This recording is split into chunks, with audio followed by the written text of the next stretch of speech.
ಅವ್ರೆ ಯಶಸ್ವಿ ಆದ್ರೆ ಗೆಲ್ತೀವಿ. ಇನ್ನೂ ಬರ್ಬೇಕು, ರಿಸಲ್ಟ್ ಆಗಬೇಕು, ಇನ್ನೂ ಆದ್ಮ್ಯಾಗ ಇನ್ನೂ ವೇಟ್ ಮಾಡಬೇಕಲ್ಲ. ಯಾವುದ್ರೆ ಆಗ್ಬೇಕಾ ಬದಲಾವಣೆ ಮಾಡ್ಬೇಕು. ಯಾಕೆ ಎಲ್ಲಿವರೆಗೆ ಇದು ಗೊಂದಲ ಇದೆ, ಮಂತ್ರಿಮಂಡಲ ಇದೆ, ಅಧ್ಯಕ್ಷ ಸ್ಥಾನ ಇದೆ, ಇದನ್ನು ಬೇಗ ಇತ್ಯರ್ಥಿ ಅಲ್ಲಿವರೆಗೆ ನನ್ನ ಲೆಕ್ಕಲೆ ವೇಟ್ ಮಾಡೋದು ಅವಶ್ಯಕತೆಯೂ ಇಲ್ಲ. ಅದು 4 ತಾರೀಕು ಏನಾರು ಆಗುತ್ತೆ, ರಿಸಲ್ಟ್ ನಮ್ಮ ಪರವಾಗಿ ಬರ್ಬೋದು, ಬರದೇ ಇರ್ಬೋದು, ಬರ್ತೈತೆ ನಮ್ಮ ಪರವಾಗಿ. ಅಲ್ಲಿವರೆಗೆ ನಾವು ವೇಸ್ಟ್ ಮಾಡದೆ ಟೈಮು ಇದನ್ನು ನಾವು ಯಾವುದ್ರೆ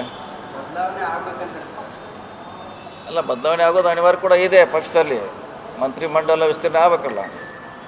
30 ತಿಂಗಳು ಆದ್ಮೇಲೆ ಮಾಡ್ತಾ ತಿಂಗಳು 30 ತಿಂಗಳು ದಾಟಿ ಹೋಯ್ತು. ಈಗ ಇನ್ನೂ 4 ಖಾಲಿ ಇದೆ. ಆದಷ್ಟು ಬೇಗ ನಮ್ಮ ಪಕ್ಷದವರು ಅದ್ರ ಬಗ್ಗೆ ಗಮನ ಹರಿಸ್ಬೇಕಲ್ಲ, ಅದಷ್ಟೇ.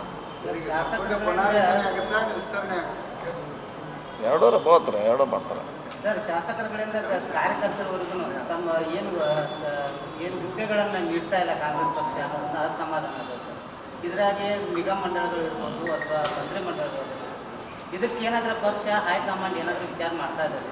ಅದನ್ನೇ ಹೇಳಿದ್ರಲ್ಲ, ಅದನ್ನೇ ಬೇಗ ಇತ್ಯರ್ಥಿ. ಅದು ಮಂತ್ರಿಮಂಡಲ ಬಂತು, ಅಧ್ಯಕ್ಷ ಬಂತು, ನಮ್ಮಲ್ಲಿರೋ ಗೊಂದಲ ಬಂತು. ನೀವು ಹೇಳಿದಂಗೆ 900 ಜನ ವೇಟಿಂಗ್ನಲ್ಲಿದ್ದಾರೆ.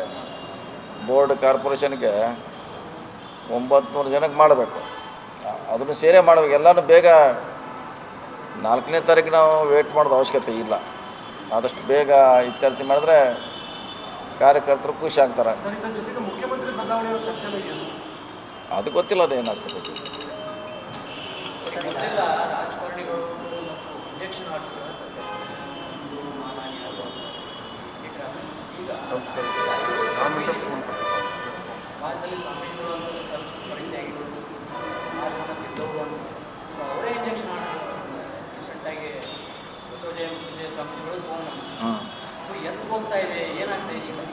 ಅದು ಅವ್ರ ವೈಯಕ್ತಿಕವಾದ ವಿಚಾರ, ಅವ್ರಿಗೆ ಬಿಟ್ಟಿದ್ದು. ಅದು ಅದ್ರ ಬಗ್ಗೆ ನಾವೇನು ಹೇಳೋಕ್ಕಾಗಲ್ಲ.